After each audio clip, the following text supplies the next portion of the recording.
Governo Lihusi Sefope discute assunto futuro programa mobilidade laboral com embaixadora Hungaria e Jakarta, Indonésia. Secretário de Estado de Formação Profissional no Emprego, Rogério Araújo Mendonça, atou informação neba jornalista Sira, segunda-feira, Lorn Ronulo Racing Hard fulan fevereiro tinari rua Ronulo Racing 5 e a kaikoli dele.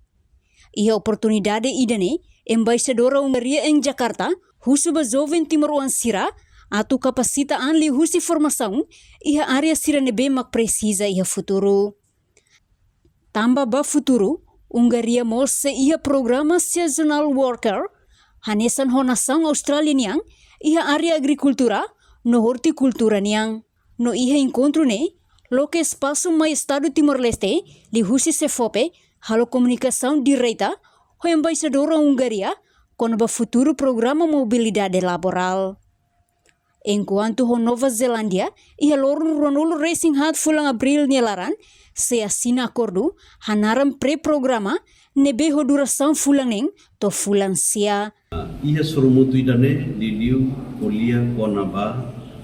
futuro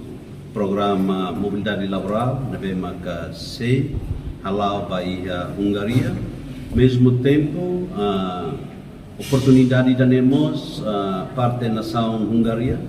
atau bele khusus jovem timaruan diliu ba kapasita ia formação ia área sernabe maka ita precisa ia futuro ai mai programa danebe maka Hungaria ia ne programa na hanesan nós Australiania ulu kita tete dian SOP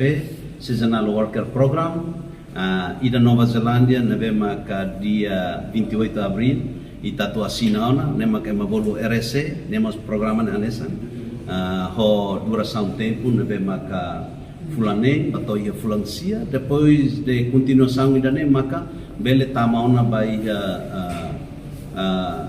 ho visa siar nebe maka tinan rua tinan ha ne atau atete kata piloto idane mos Hungaria mos sayansan perpara ita fofong ita bele ba ho fulan ne o fulansia depois ita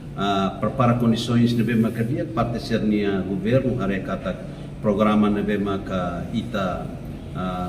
Timor-Leste apoio basir na nação dia siramos bele hasai filafali ho ninia quantidade nebe maka in hawa bele area ne maka primeiro ita avança ko area agricultura ou horticultura ita ne maka kita atau avança primeiro. Reportagem Sabina Sansa, Televisão Timor-Post. Janela informação ba emogoto atau tem informação atual dia kliu kita haluha haneham botão subscribe like halo comentário no fahe tutang ba media sosial hotu.